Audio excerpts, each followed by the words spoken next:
Hello, everyone. Welcome to another edition of Wise Woman Healing. Would you like to see the item that caused a big kerfuffle on an account that I follow on Instagram? Come back after the jump and I'll show it to you.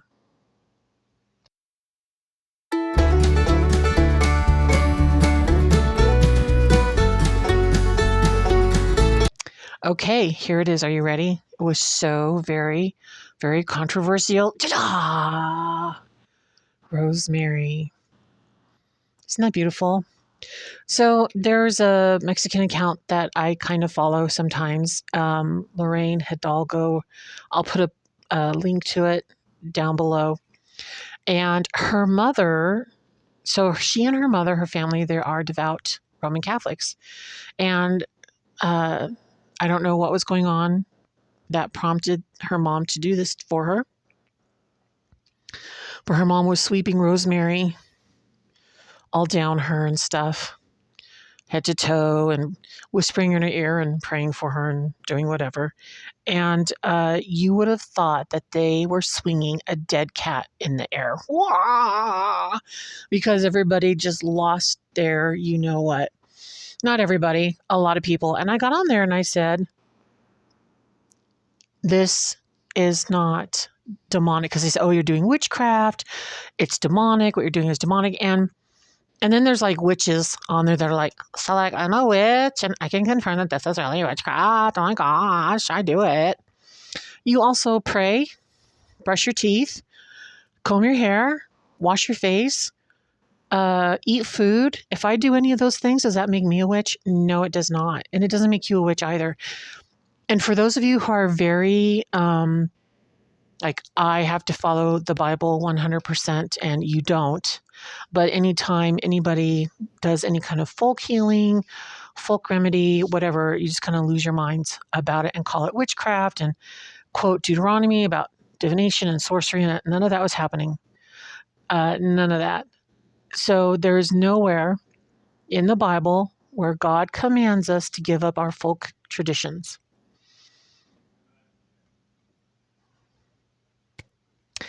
And for you to call a folk tradition demonic or witchcraft, shame on you. Shame on you. Not everything that people did before Christianity was demonic or witchcraft. And I really don't like that people call ancient healers witches. Oh, they were witches. Oh, because we have to own that term. We have to gatekeep that term. That term is for the witches because we were persecuted. Get over yourselves. Okay? Rosemary is actually a very good medicinal herb. Let's take a look at it. Rosemary was revered for memory, mental clarity, and protection, used for headaches, fatigue, digestion, and pain relief. So students would wear a crown of rosemary. I'll just stick this right here in my head covering. They wear a little crown of it to help them study. There you go. Ancient Greeks wore it for exams, while it was burned for purification and used in antiseptics, symbolizing remembrance and fidelity, with modern science confirming its antioxidant, anti-inflammatory, and cognitive beliefs. I don't give a rip if something is confirmed by science. We have to make sure that science is on board with everything that we do. Well, you can. I don't need that. I don't need that confirmation. These are ancient remedies. This is ancient healing lore that has been passed down from generation to generation to generation to generation, from mother to daughter, or even from father to daughter, father to son, etc. However the healers were in the village.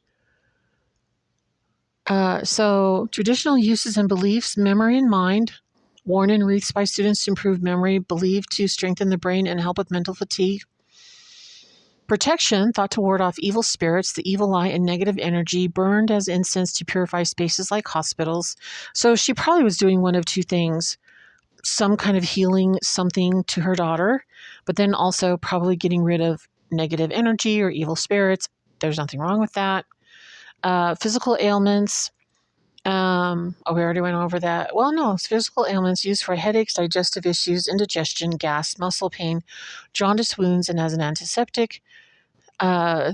Symbolizes remembrance, fidelity, and love, added to wedding bouquets, used in thieves vinegar to ward off plague, cognitive function, anti-inflammatory. So it's just repeating.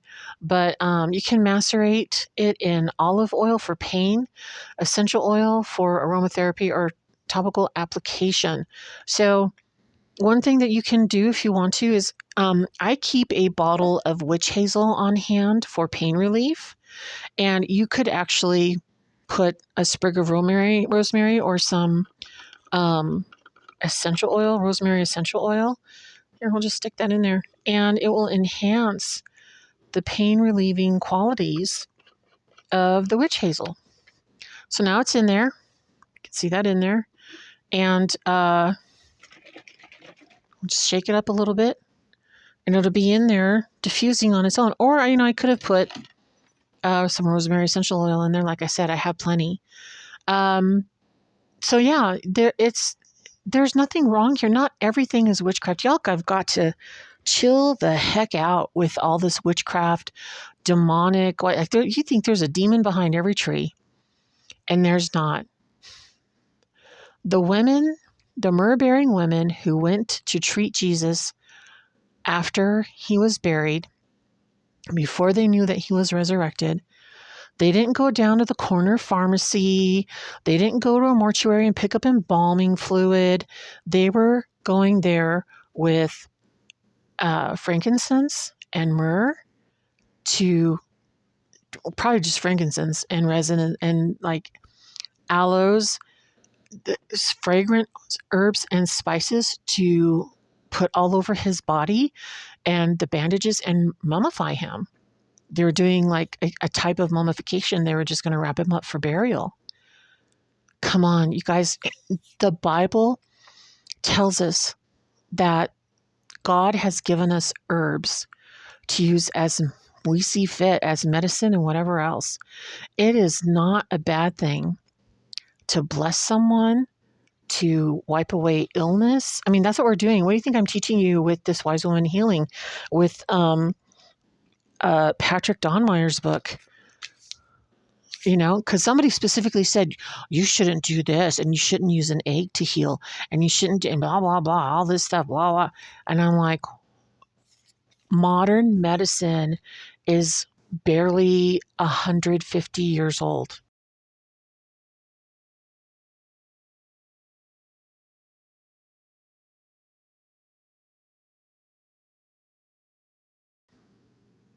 Stay tuned. There's going to be more healing remedies and stuff like that coming your way. Just kind of like, it's Twix, and we're in Twixmas between Christmas and New Year's, where we're just kind of like taking it easy, and then we'll get going again in January. So I hope you're all doing well. I hope you had a great holiday. I love that you're here. Thank you. I love you all. May the Lord bless you and keep you, and make his light to shine upon you now and ever and unto the ages of ages. Amen. Lord have mercy, Lord have mercy, Lord have mercy. Thanks for stopping by.